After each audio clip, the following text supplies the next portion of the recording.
자, 안녕하십니까. 하이퍼리뷰입니다. 자, 의과대학 전년도 입시 결과와 경쟁률, 그리고 2022학년도 전형에 대한 변화, 6부로서 우리가 경남, 부산, 그 다음에 제주 지역에 있는 고신대, 동아대, 부산대, 경상대, 인제대, 제주대에 대한 부분을 정리하고 있고, 지난 시간 1부에서 고신대, 동아대, 부산대에 대해서 설명을 드렸고, 요거는 2부로서 경상대, 인제대, 제주대를 진행을 할 겁니다. 자, 그러고 나면 이제 전남, 전북 지역의 대학까지 정리가 되고 나면 결국 의과대학 전체는 다 정리가 될 거고, 그리고 의과대학을 다시 정리하는 거는 2021학년도 입시 결과, 학생부 등급 컷이 발표가 되어지면 2019, 2020, 2021년도 입시 결과와 그 다음에 2022학년도의 전형 변화를 묶어서 그럼 이제 2022학년도에 어떤 예측 결과가 나올 것인지에 대한 부분들을 설명을 드릴 수 있을 것 같습니다. 자, 이번 시간에는 경상대부터 설명을 드리게 되어지는데, 경상대는 지난번에도 말씀을 드렸었던 것처럼 가장 주목할 만한 학교라고 말씀을 드릴 수가 있어요. 왜냐하면 경쟁률이 많이 올랐죠. 그렇죠? 경쟁률은 지금 보면 2021학년도, 2022학년도에 모집인원의 변화를 보시게 되어지면 지역인재 전형의 모집인원이 전년도보다 8명 정도 늘었기 때문에 많이 눈에 띄고, 그 다음에 학생부 종합전형의 지역인재 전형이 7명에서 3명으로 줄었어요. 그리고 학생부 종합 일반 전형은 4명에서 3명으로 줄었다. 그래서 모집인원이 가장 많이 늘어난 구간은 바로 학생부 교과 지역인재 전형, 그 다음에 정시에서의 지역인재 전형이기 때문에 지역인재 전형 위주로 학생들이 늘어났다고 볼 수가 있고요. 학생부 교과 일반 전형은 17명에서 14명으로 줄었기 때문에 경상대학교는 그 지역 또는 교과인재 전형의 학생들에게 유리한 대학이다. 이렇게 말씀을 드릴 수가 있습니다. 경상대학교 주요 전형에 대한 부분들을 보게 되어지면 학생부 교과 일반 전형 같은 경우는 학생부 교과 100%를 반영을 하게 되어지고, 수능 최저학력 기준은 세계 영역 등급 합의 4에 과탐 하나를 반영하는 수능 최저학력 기준을 보여주고 있어요. 우리가 지금 볼 때는 세계 영역 등급 합의 4, 과탐 하나, 그러면 저 정도는 충분히 수능 최저 충족하겠지라고 생각하죠. 그렇죠? 하지만 이 정도의 수능 최저를 하더라도 대부분 수능 최저의 충족 비율이 30% 정도밖에 되지 않는다는 사실 아실 필요가 있죠. 10명 중에서 사실상 3명 정도만 수능 최저를 충족할 뿐이지 7명은 수능 최저가 안 된다는 뜻이거든요. 근데 대부분 의대의 원서를 쓰시는 분들은 수능 최저가 아예 안 되는데 의대를 쓰시는 분들은 안 계세요. 수능 최저의 충족 가능성이 있다고 판단되시는 분들, 그러니까 본인과 학생이 생각할 때 나는 수능 최저를 이 정도는 충족할 수 있어 라고 생각하시는 분들이 원서를 써도 실제 수능 최저를 충족하는 비율이 30%밖에 안 나온다는 것은 그만큼 수능에 대한 부담감이 정말 크다. 의대 입시에서의 수능의 영향력은 매우 크다 이렇게 볼 수 있고, 어찌 보면 대학에서는 내신 성적, 학생부 교과, 비교과, 면접 다 필요 없이 이 정도의 수능 체제를 충족한다면 경상대학교 의대에 지원해서 의대 공부를 하는데 아무 이상 없다고 생각한다고 말씀을 드릴 수도 있어요. 그 정도로 수능 체제가 갖는 비중이 매우 크다. 이런 말씀이기 때문에 이 영상을 보시는 순간에도 학생들은 이제 거의 고등학교 3학년 학생들은 수능에 올인하셔야 되죠. 그리고 고등학교 1학년, 2학년 학생들도 고3 돼서 수능 공부할 거야 라고 생각하면 그때는 시기가 늦는다. 시간이 너무 짧다. 재수로 간다 그냥 바로. 그렇기 때문에 고등학교 1학년, 2학년 때부터 수능에 대한 대비를 철저하게 하셔야 된다. 이렇게 말씀을 드릴 수가 있습니다. 학생부 교과 지역인재 전형도 학생부 교과 일반 전형과 전형 방식은 동일한데 단지 수능 최저가 요거는 세계 영역 등급 합의 3대, 요거는 수능 최저를 전년도에 비해서 낮췄어요. 세계 영역 등급 합의 5, 과탐 하나. 자, 항상 말씀을 드리지만 대학들이 전형 방식을 바꿨다라는 건 무슨 의미? 전형 방식을 바꾸니까 나한테 되게 좋겠군. 이렇게 생각하면 안 되고, 전형 방식을 바꿨다라는 얘기는 왜 전형 방식을 바꿨을까? 이 점을 생각해 보실 필요가 있거든요. 전형 방식을 바꾼 건 다 이유가 있는 거거든요. 여기서는 지금 보시는 것처럼 경상대학교가 수능 체제를 세계 영역 등급합 4에서 세계 영역 등급합 5로 바꿨다는 얘기는 수능 체제를 낮췄다는 거죠. 수능 체제를 낮췄다는 것은 뭐 때문에 낮췄겠어? 경상대학교 학생부 교과 지역인재 전형에 수능 체제 충족 비율이 낮다는 거예요. 충족 비율이 낮다 보니까 실제 지원한 학생들 중에서 수능 체제를 통과한 학생 수가 많지 않아. 그리고 그 학생들 중에서 학생들을 뽑다 보니 결국 내신 성적의 폭이 벌어질 수밖에 없겠죠. 그러니까 결국은 많은 학생들이 1단계를 통과할 수 있도록 하기 위해서 수능 체제를 낮추죠. 또 수능 체제를 낮추면 또 많은 학생이 지원하게 되고 그 지원한 학생들 중에서 1차 통과하는 학생들이 많아지게 되고 그럼 그 학생들 중에서 학생들을 선발하다 보면 내신이 높아지겠죠. 그렇기 때문에 경상대학교 학생부 교과 지역인재 전형은 전년도에 비해서 2022학년도는 내신이 높아질 거를 예상하셔야 돼요. 그렇죠? 그렇기 때문에 전년도 세계 영역 등급합이 4였었을 때의 학생부 등급을 가지고 그것이 마치 2022학년도에 그대로 나올 거라고 생각하고 원서를 쓰면 안 된다. 수능 체제의 변화는 결국은 학생부 등급에 직접적 영향을 미치게 된다. 이 점을 알아두시면 될 것 같고 학생부 종합 일반 전형과 학생부 종합 지역인재 전형은 공통적인 특징이 전년도까지만 하더라도 수능 최저가 없었는데 올해부터 수능 최저가 반영이 되어집니다. 그래서 수능 최저는 세계 영역 등급합 5, 탐구 과목 하나로 수능 최저가 반영이 되어지고 2단계 전년도에서는 1단계 성적 80%에 70%의 면접 30%인데 1단계 성적 80에 면접 20%이기 때문에 결국 달라지는 거는 수능 체제를 두면서 결국은 1단계 반영비를 높이겠다는 거죠. 그렇죠? 이렇게 잡았는데 지금 보다시피 모집 인원 자체가 3명 정도의 모집 인원이기 때문에 이 정도의 모집 인원은 사실 입시 결과를 예측할 수가 없어요. 그렇죠? 더군다나 3명을 뽑는데 대학에서 3명 뽑는데 원서 지원하는 경쟁률이 2대1이다 3대1이다 라고 한다면 어느 정도 기회가 발생이 되어질 수 있지만 그게 아니라 3명을 뽑는데 경쟁률이 10대1 이상이 되어진다면 사실 원서 지원에서 기회를 창출하기는 어렵기 때문에 사실 좋지 않은 원서 지원이 될 가능성이 높아요. 이건 거의 이제 깜깜이 원서 지원이 되는 거죠.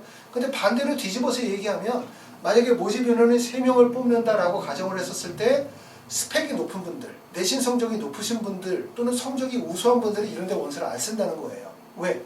내가 내신 성적이 우수한데 굳이 3명을 뽑는 데 원서를 쓴다? 불안해지는 거죠. 그러니까 모집 인원이 적다라고 하는 거는 결국 원서 지원에 불안감이 커질 수밖에 없어요. 그러면 고득점자들이 원서를 잘 안 써요. 왜? 성적이 우수한 애들은 1위로 원서를 쓰는 것보다 어디를 쓰는 게 좋아? 학생부 교과 일반 전형의 원서를 쓰거나 다른 대학교의 학생부 종합전형 모집 인원이 많은데 원서를 쓰는 게 좋죠. 그렇기 때문에 반대로 뒤집어 얘기하면 모집 인원이 적다라고 하는 것은 원서 지원에 불안감이 발생이 되어질 가능성이 높기 때문에 결국은 내가 조금 더 스펙에서 불리하다고 하시는 분들은 이런 구간의 원서를 썼을 때 뜻밖의 기회가 발생이 되어질 가능성이 높아요. 상대적으로 만약에 지역인재 전형의 모집 인원이 20명 정도 되어진다. 모집 인원이 많이 늘어나면 원서 지원에 안정감이 생기거든요. 그러면 성적이 우수한 학생들이 피할 이유가 없어. 원서를 쓰면 돼. 근데 모집 인원이 적어. 그전보다 많이 줄었어. 7명에서 3명으로 줄었어. 그러면 성적이 우수한 학생들이 원서 지원을 안 한다는 거예요. 그렇죠? 하지만 여기는 또 혹시나 하는 마음에 원서를 쓰는 아래에서 위로 원서를 상향 지원하는 학생들이 몰리기 때문에 아까도 말씀드렸던 것처럼 모집 인원이 적다라는 게 결국 내가 어느 정도의 성적과 스펙을 가지고 있느냐에 따라서 유리함도 있고 불리함도 있을 수 있다는 점이에요. 단지 그냥 모집 인원이 적으니까 불리한 거야. 모집 인원이 많으면 유리한 거야. 이렇게 생각하지 마시고 내가 가지고 있는 점수, 스펙의 경쟁력에 따라서 어떤 때는 모집 인원이 아주 적은 극소수의 인원이 기회가 될 수도 있고 아니면 모집 인원이 많이 뽑는 데가 기회가 될 수도 있다고 보여집니다. 자, 그래서 경상대학교는 이런 특징들을 가지고 있고요. 자연계에서는 전년도 같은 경우는 수리 나형의 지원자인 경우에는 1등급을 하향 적용을 시켰기 때문에 수리 나형을 선택하신 분들도 의대에 원서 지원이 가능했는데 올해 같은 경우는 수학 미분과 그 다음에 미분과 적분 기하 중에서 필수 영역으로 선택을 했기 때문에 문과 학생들 같은 경우는 지원이 불가한 영역이라고 볼 수 있고요. 약대가 올해 신설이 되어지는데 약대 같은 경우는 지구과학을 선택하는 것은 안 됩니다. 자, 학생부 교과 전형의 모집 인원이 증가하고 수능 체제가 완화가 되어졌다. 이런 부분들이 특징이라고 말씀을 드릴 수 있고요. 특히 학생부 교과 지역인재 전형에 대해서 우리가 주목해 볼 필요가 있고 두 번째는 학생부 종합 전형의 수능 체제가 반영이 되어진다는 점. 이런 점들도 우리가 주목할 점이라고 말씀을 드릴 수가 있어요. 모집 인원은 비교적 적지만 요거 하나의 이런 것들이 하나의 기회 구간이라고 말씀을 드릴 수 있죠. 왜? 대부분의 사람들은 모집 인원을 많이 뽑는 구간들에 몰리거나 관심을 갖는 경향들이 많기 때문에 모집 인원이 적으면 불리하다 라고 생각한다면 모든 사람들이 그렇게 생각해. 그럼 나는 유리해, 불리해? 나는 유리할 수 있는 거예요. 모든 사람들이 유리하다고 생각하는 구간, 그거는 나에게 유리하지 않아요. 절대로. 그쵸? 그런 관점에서 우리가 경상대학교 학생부 종합 일반과 지역인재 전형에 대해서 관심을 가져보라, 이렇게 말씀을 드리고 있는 거고요. 그 다음에 학생부 교과 지역인재 전형은 전년도에 비해서 수능 최저가 낮아졌다는 점, 이런 점들을 보실 수가 있습니다. 경상도는 2021학년도에 경쟁률이 많이 올랐어요. 보시는 것처럼 2020년도에 18.41의 경쟁률에서 2021학년도에 27.88대 1로 경쟁률이 올랐으니까 거의 경쟁률이 10대 1 정도 오른 거죠. 그러니까 한 35% 정도 경쟁률이 큰 폭에서 올랐다, 이렇게 말씀을 드릴 수가 있는데, 경쟁률이 오르는 이유가 다 있죠. 왜 경쟁률이 올라? 경쟁률이 오르는 이유 꼽아봐. 경쟁률이 오르는 이유는 첫 번째는 대학에서 발표한 전년도 학생부 등급 컷이 낮았다. 두 번째, 전년도에 경쟁률이 낮았다. 등급 컷이 낮고 경쟁률이 낮으면 이런 구간들을 대부분의 분들은 뭐로 보냐면 기회 구간으로 본단 말이에요. 기회로 보면 학생들이 몰리게 되어져 있어요. 그 다음에 경상대학교의 수능 최저가 높지 않아요. 그쵸? 그런 점들, 이런 점들 때문에 학생들이 혹시나 하는 마음에, 또 경상대학교가 대학 자체가 좋은 대학이긴 하지만 이거보다 많이 좋은 대학들이 많잖아요. 그렇기 때문에 대학에 대한 선호도나 대학에 대한 평가가 아주 좋은 우수한 의대라는 평가가 아니기 때문에 학생들이 생각할 때 경생들을 조금 낮게 보는 경향이 있는 거죠. 그러니까 뭔가 안정지원을 하고자 하시는 분들에서 내가 수능 최저의 안정지원, 학생부 내신 성적의 안정지원, 대학의 전체적인 거에 대한 안정지원을 하고자 하시는 분들이 경상대를 몰리는 거예요. 그쵸? 근데 이렇게 경쟁률이 몰리면 당연히 그 전년도보다 훨씬 더 내신 성적은 강화될 수밖에 없다, 이런 거죠. 대신 2022학년도에 원서를 쓰시는 분들은 뭘 보고 원서를 쓸 거냐면, 전년도는 18.41대 1의 경쟁률에 내신 성적이 1.44였는데 2021학년도는 27.88대 1의 높은 경쟁률에 틀림없이 평균이나 80% 학생부 등급이 1.25 정도의 높은 내신 성적이 나올 거예요. 그러면 그 다음 연도에 원서를 써, 안 써? 다음 연도에 대부분의 분들이 원서를 기피할 거란 말이에요. 그쵸? 이렇게 말씀을 꼭 드려도 실제 원서를 기피하세요. 기피할 거야. 다른 분들이 원서를 안 쓸 테니까 나는 여기를 기회를 노려야지 라고 생각하지만, 막상 우리가 원서를 쓰게 되어질 때는 전년도의 학생부 등급이나 경쟁률을 보고 원서를 쓰게 되고 거기에 직접적 영향을 받기 때문에 쉽게 원서를 쓰기가 어려워요. 그렇기 때문에 이 영상을 보시는 분들은 특히 경상대학교 학생부 교과 전형에 관심을 가질 필요가 있어요.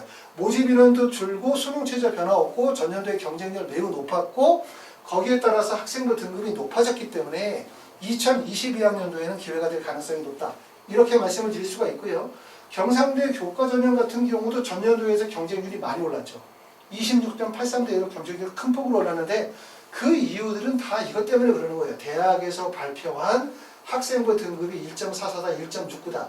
이런 내신 성적이 높지 않기 때문에, 아까도 말씀드렸던 것, 내신 성적은 높지 않고 수능 최저 높지 않고 대학에 대한 높이도 그렇게 높지 않으니까 어느 정도 안정지원 구간이라고 생각하면서 원서를 쓰는 학생들이 많다는 거죠. 그렇죠? 그런데 실제 원서를 쓴 학생들 중에서 안정지원을 하다 보니까 다른 대학에 붙는 거야. 그러니까 경상대를 1, 2, 3, 4, 5, 6 중에서 경상대를 최고 대학으로 꼽고 밑에 대학으로 원서를 쓰는 경우는 아니잖아요. 경상대가 대부분 1위부터 6위 정도가 되어지면 5위나 6위 정도에 두고, 그리고 위에 대학에 원서를 쓰다 보니까 경상대에 원서를 쓴 학생들이 상위 대학으로 붙을 가능성이 높아지는 거죠. 그러니까 충원율이 높아지는 거예요. 17명 선발에 충원율이 42명, 12명 선발에 충원율이 16명 정도의 충원율이 나왔다, 이렇게 볼 수 있고, 학생부 교과 지역인재 전형도 경쟁률이 큰 폭이 올랐기 때문에 내신 성적이 많이 우수해질 가능성이 높죠. 1.69라고 한다면 아마 예상되어지는 예상 등급은 1.4 이내 정도의 내신 성적이 나올 가능성이 높다, 이렇게 말씀을 드릴 수 있는데, 경상대학교가 또 하나 좋은 이유는 뭐냐면, 경상대학교는 수시 2월 인원이 없어요. 지금 보면 2021학년도 수시 2월 인원이 0명이거든요. 수시 2월 인원이 0명이라는 것은 말씀드린 것처럼 대학의 일종의 가이드라인을 가지고 있지 않은 거예요. 자, 학생들 중에서 수능 최저 통과했어? 그럼 통과한 학생들 중에서 17명을 그대로 뽑는 거죠. 17명을 그대로 뽑으니까 가이드라인이 없으니까 결국은 마지막 합격자의 내신 성적은 낮아질 수밖에 없는 거죠. 1.38 평균, 80% 1.44. 그럼 마지막 합격자는 1.5나 1.6까지 떨어지겠죠. 그런데 대학들마다 수시 2월 인원의 비율이 높은 학교들은 뭐냐면 수능 체제를 통과했어. 하지만 그 학생들 중에서 합격생을 낼 때 일정한 정도의 선을 걷고 그 밑으로 아예 안 뽑고 그 인원만큼을 그냥 넘겨버리는 거죠. 그러니까 이런 대학들은 수시 2월 인원의 비율이 높은 대학들은 결국 학생들의 교과 성적이 낮아질 수가 없어요. 교과 성적이. 그러니까 여러분들이 원서를 쓰게 되어질 때 뭘 보셔야 되냐면 이 대학이 과연 뽑겠다고 하는 17명을 뽑겠다고 했는데 그 중에서 과연 충원율이 몇 %가 되느냐. 그러면 이거죠. 뽑겠다는 인원이 17명이었는데 충원율이 42명이다라고 하면 실제 이 학교에서 뽑히는 인원은 51명 정도의 학생들이 뽑힌다는 거죠. 61명 정도의 학생이. 그러니까 실제 모집 인원은 되게 많은 사이즈잖아요. 그러니까 최초 선발 인원 꼭 확인하셔야 되고 두 번째는 얼마나 충원이 이루어지는지 생각하셔야 되고 그리고 되게 중요한 요소가 바로 뭐냐 하면 학교에서 2월 인원이 얼마나 발생이 되어지느냐. 이 학교가 1단계 수능 체제를 통과한 학생들에 대해서 내신에 대한 가이드라인을 가지고 있느냐 안 가지고 있느냐 이걸 보셔야 되는 거예요. 그렇죠? 그래야만 우리가 적합한 대학을 찾아낼 수 있다고 말씀을 드릴 수 있고 경상대는 그런 면에서는 좋은 학교다. 그렇기 때문에 2021학년도에 경쟁률이 큰 폭으로 오른 이유가 다 여기에 있다라고 말씀을 드리고 대신 2022학년도는 2021학년도에 경쟁률이 너무나 많이 올랐기 때문에 경쟁률이 하락할 가능성이 높다. 특히 학생부 교과 전형에 대해서 우리가 주목해 볼 필요가 있다. 이렇게 말씀을 드렸습니다. 자, 다음으로는 이제 인제대학교를 보도록 하겠습니다. 인제대학교는 2021과 2022학년도에 모집 인원의 변화는 거의 없어요. 그렇죠? 정시에서 37명 선발하다가 33명으로 선발 인원이 줄었습니다. 자, 전형에 따른 내용을 보게 되어지면 학생부 교과 의예 전형이 2022학년도에는 의예 약학 간호라고 해서 이름이 바뀌게 되었고 이름만 바뀌었을 뿐이지 전형 방식은 동일해요. 1단계에서 5배수로 학생부 교과 100%를 선발하고 난 이후에 2단계에서 1단계 성적 80% 플러스 면접 20%를 선발하고 수능 최저는 세계 영역 등급 합의 4 플러스 영어 2등급 과탐 하나 정도 되기 때문에 수능 체제는 높다고도 할 수 없고 낮다고도 할 수 있고 할 수 없고 적절한 정도의 수능 체제 그러니까 학생들이 쉽게 접근 가능하다고 생각하는 수능 체제의 조건을 가지고 있는 거로 보여져요. 자, 2020년도의 입시 결과를 보면 2020년도에는 27명을 선발했고 경쟁률이 12.19대 1 그리고 최종 충원 인원이 22명이니까 27명 선발 인원에 22명 정도의 충원 인원이니까 충원 비율이 꽤 높다. 이렇게 말씀을 드릴 수 있고요. 학생부 내신 성적은 1.06, 1.10 정도의 내신 성적이죠. 내신 성적이 아주 높아요. 그래서 그런지 모르겠지만 인제대학교 2021학년도의 경쟁률은 학생부 교과 의예도 12.19대에서 10.95대 1. 학생부 교과 지역인재 전형도 5.54에서 9.07대 1로 경쟁률이 사실상 큰 폭의 경쟁률의 상승폭은 아니다. 이렇게 볼 수 있는데 중요한 건 바로 뭐냐면 2020년도의 이 경쟁률과 2021학년도의 경쟁률은 의미를 달리해뒀다는 거죠. 왜? 2020년도에는 인제대학교가 수능체제가 반영이 되어지지 않았어요. 학생부 교과 중에서 수능체제를 유일하게 반영하지 않는 학교였는데 2020년도에는 수능체제를 반영했거든요. 그런데 학생들이 원서를 쓸 때 뭘 가지고 원서를 쓴 거냐면 내신 성적을 가지고 원서를 쓴 거야. 내신이 너무나 높다 보니까 인제대학교의 모집 인원이 28명이나 되잖아요. 엄청 많이 뽑는 거잖아요. 이렇게 많은 모집 인원임에도 불구하고 모집 인원을 많이 뽑기 때문에 유리함에도 불구하고 많은 학생들이 원서를 지원을 못한 거죠. 왜?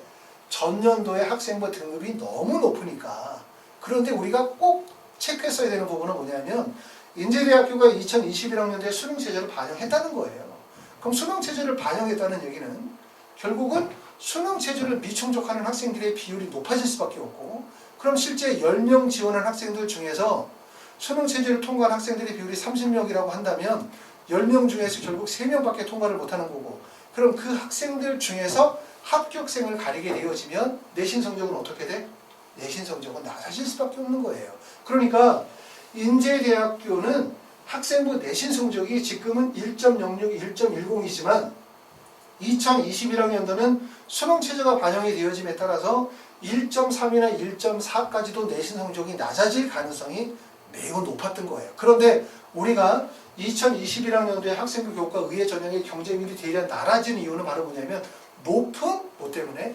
학생부 등급 때문에. 그래서 항상 누누이 말씀을 드리지만 우리가 원서를 쓰게 되어질 때 지금 제가 설명을 드린 이유도 전년도의 학생부 등급과 경쟁률을 그대로 받아들여서 그게 마치 내년에도 그대로 일어날 것처럼 그대로 받아들여서 원서를 쓰면 안 된다라는 점이에요. 그렇기 때문에 그런 걸 좀 생각하시고 입시를 분석하시면 다른 사람들의 생각과 접근 방법과 다른 방식으로 기회를 만들어낼 수 있다고 봅니다.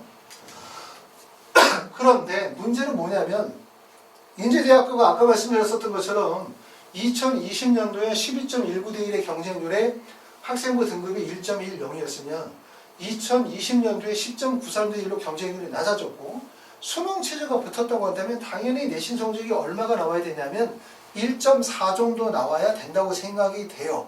그런데 실제 1.4가 안 나올 것 같아요. 제가 볼 때는 1.4가 나올 거라고 생각하고 그게 당연하다고 생각하지만 인제대학교의 내신 성적은 1.2 정도의 내신 성적이 나올 가능성이 높다. 교과가. 왜 높다고 생각하냐? 그 이유는 바로 인제대학교가 수시 2월 인원을 2021학년도에 17명을 2월 시켰어요. 17명을. 그러면 최종 모집 인원이 지금 보면 17명을 2월에 시켜서 최종 모집 인원이 54명이 되었고 2020년도에는 수시 인원이 0명이죠. 2019년도도 10명이죠. 그러니까 2019와 2020년도에는 수시 2월 인원이 0명이었는데 2021학년도에 17명의 수시 인원이 발생이 되어진 이유는 뭐야? 당연히 그 이유는 결국 수능 최저 미충족이라고 볼 수 있어요. 그러면 수시 2월이 발생이 되어질 수 있는 구간은 교과 전형에 의해 약학 전형 28명, 그 다음에 지역인재 전형 28명이니까 56명인데 대부분 지역인재 전형 같은 경우는 가급적이면 그 인원 안에 선발을 하는 경향들이 많아요. 그렇죠? 그렇기 때문에 대부분의 학생들이 어디서 발생이 됐다고 하냐면 교과 전형에서 많이 발생이 되어졌다고 볼 수 있고 그러면 교과 전형 중에서 27명 중에서 17명이 만약에 2월이 되었다고 만약에 생각을 해봐요. 그러면 뭘 생각할 수 있냐? 첫 번째, 2월 인원이 엄청나게 높다. 실제 27명 뽑겠다고 했지만 17명을 안 뽑았다는 거고 두 번째 생각할 점은 인제대학교의 원서를 쓴 학생들의 수능 최저 가능성이 수능 최저의 충족 비율이 매우 낮다라는 점이에요. 그렇죠? 그리고 세 번째는 말씀드렸던 것처럼 2월 인원이 17명이 발생이 되어졌다는 얘기는 뭐냐면 인제대학교가 수능 최저를 통과한 학생들을 기준으로 28명을 그대로 뽑지 않는다는 거죠. 27명을 그대로. 그럼 어느 정도의 선에서 내신을 잘랐을 가능성이 높아요. 그러면 그 기준이 약 1.2 정도의 기준이 될 가능성이 높다. 이렇게 볼 수가 있을 것 같고 반대로 뒤집어서 생각해보면 내년에가 기회가 되죠. 2020년도에. 그쵸? 왜냐하면 수능 최저가 적용이 되어지는 2021년도의 결과를 가지고 그걸 가지고 2022학년도에 원서를 쓴다고 보게 되어지면 인제대학교 학생부 교과 전형은 기회가 되어질 가능성이 높다. 이렇게 보기 때문에 인제대학교 학생부 교과 의예 전형에 대해서 우리가 좀 더 관심을 갖고 지켜보실 필요가 있다고 말씀을 드릴 수가 있을 것 같습니다. 자, 제주대학교를 말씀을 드리면 제주대학교는 전년도하고 모집 인원에 보면 큰 변화는 없어요. 그렇죠? 학생부 교과 지역인재 전형에서는 인원이 똑같고 일반 전형에서 1명 줄고 그 다음에 고른 기회를 정원대로 2명을 선발하고요. 그 다음에 정시 선발에서는 지역인재 전형이 1명이 늘었기 때문에 모집 인원에 큰 변화는 없고 제주대에서 가장 궁금한 점은 뭐냐면 제주대 내신 너무 높아. 제주대가 학생부 교과인데 2019년도에 1.20, 2020년도에는 1.10이야. 그쵸? 그러니까 학생부 교과의 학생부 등급이 너무 높죠. 그러니까 제주대학교이 1.10 정도가 되는 게 평균 내신 성적이라고 한다면 80%나 그 이하로 떨어진다 하더라도 내신 성적이 많이 떨어지진 않겠죠. 이렇게 높은 게 좀 의아하지 않아요? 자, 그런데 제주대학교는 지금 보시게 되어지면 학생부 교과 일반 전형을 학생부 교과 100%를 선발하는데 전년도에는 4개 영역 등급 합이 8. 그쵸? 두 과목 평균. 수능 최저로는 가장 낮은 단계라고 볼 수 있고요. 요게 올해는 수학을 포함하여 3개 영역 등급 합이 5, 두 과목 평균에서 절차를 반영하니까 전년도보다 수능 최저가 낮아졌다고 볼 수 있어요. 자, 아까 얘기했던 것처럼 전형이 바뀐다. 그건 뭐 이유가 있다. 결국은 제주대가 이렇게 바꾼다라는 얘기는 제주대 학생들의 수능 최저 충족 비율이 어쩌다 낮다는 뜻이에요. 수능 최저가 낮고 수능 최저가 통과하는 학생들의 비율이 낮다 보니까 문제가 돼서 수능 최저를 낮추는 거죠. 아 참 죄송합니다. 수능 최저가 낮은 걸 높인 거예요 지금요. 수능 최저를 낮은 상태에서 높인 거란 말이에요. 수능 최저를 높이게 되어지면 어떤 문제가 생겨? 아시죠? 수능 최저가 낮으면 학생부 교과 성적이 올라가는 거고 수능 최저가 높이면 학생부 교과가 낮아지는 거예요. 그러니까 제주대학교가 수능 최저를 높인다라고 하는 거는 종전에 높았었던 1.10 정도의 학생부 교과가 낮아진다는 거죠. 결국은 내년도에 합격생의 학생부 교과 성적의 평균 성적은 어느 정도로 봐야 되냐? 1.25 정도의 성적으로 되어질 가능성이 높다. 이렇게 볼 수가 있고요. 제주대학교는 2021학년도에 2월 인원이 6명, 그 다음에 2020년도에 2월 인원이 8명 정도 되어지기 때문에 제주대도 마찬가지로 학생부 교과 성적에서 일정 정도를 커트를 시킨 거죠. 그렇기 때문에 이 정도의 내신 성적이 유지가 되어진다라고 볼 수 있는데 제주대가 2020년도보다 내년도가 2022학년도가 훨씬해서 입시에서 주목할 점이 있어요. 왜냐하면 수능 최저가 높아진다는 거고 하지만 그 수능 최저가 아주 그렇게 높은 정도의 수능 최저는 아니고 이 수능 최저를 충족하게 되어졌었을 때 내신 성적이 만약에 1.3 이내 정도가 되어진다면 학생부 교과 전형은 노려볼 수 있다는 얘기고 그리고 점차적으로는 수시에서 정시로 이월되어지는 인원들을 좀 더 줄여나가는 추세이기 때문에 만약에 제주대학교가 수시에서 정시로 이월되어지는 인원을 6명에서 0명으로 줄인다. 대부분 다 수시에서 뽑는다. 라고 한다면 결국 학생부 내신 등급은 더 낮아질 가능성이 높다. 이렇게 보실 수 있을 것 같습니다. 자, 이번 시간에는 여기까지 해서 내용 설명을 좀 마치도록 하고요. 아까 말씀드렸던 것처럼 의대, 치대, 약대, 한의대 이거는 별개가 아니거든요. 결국은 의대에 원서 쓰시는 분들이 100% 의대만 쓰는 경우보다는 의대, 치대, 약대를 같이 섞어서 쓰는 경우들이 되게 많아요. 의대, 치대, 약대, 의학계열의 원서 지원은 매우 복잡하다고 말씀드렸죠. 의학계열 원서 쓰면서 서울대나 연고대를 같이 병행해서 원서 쓰는 건지 생각해보면 원서 지원의 폭과 범위가 매우 넓고 그렇기 때문에 이제 지금서부터 하나씩 입시 분석을 하면서 준비하신다라고 보시면 될 것 같고 보통 이제 뭐 서울대나 연고대 학생부 종합전형으로 원서를 쓰시는 분들은 나중에 이제 7월, 8월 달 학생부 성적 다 마무리되고 난 다음에 그때 가서 대학 결정하고 자소 쓰면 되지만 의대 가시는 분들은 사실은 평가 요소가 너무나 많죠. 수능 체제에 대한 평가도 해야 되지, 거기에 대한 공부 계획도 세야 되지, 학생부도 정리해야 되지, 자소서도 써야 되지, 면접도 대비해야 하다 보니까 그걸 나중에 7월이나 8월에 가가지고 그때 분석하시면 때가 늦어요. 그래서 지금서부터 제일 첫 번째는 고등학교 1학년, 2학년 과정의 학생부 분석 하시고 그러고 난 다음에 고등학교 3학년 때 학생을 어떻게 기재할 건지, 어떻게 관리할 건지, 교내 활동을 어떻게 할 건지, 그쵸? 그리고 수능 최저 충족 가능성이 어떻게 있는지, 어느 대학에 원서를 쓸 건지 이런 부분들의 방향을 잡아 나가야 되거든요. 그래서 지금서부터 미리부터 하나씩 조금씩 준비하시면서 좋은 결과가 있으시기를 바랍니다. 다음 시간에는 전북 지역의 대학과 전남 지역의 대학들을 정리하면서 뵙도록 하겠습니다. 감사합니다.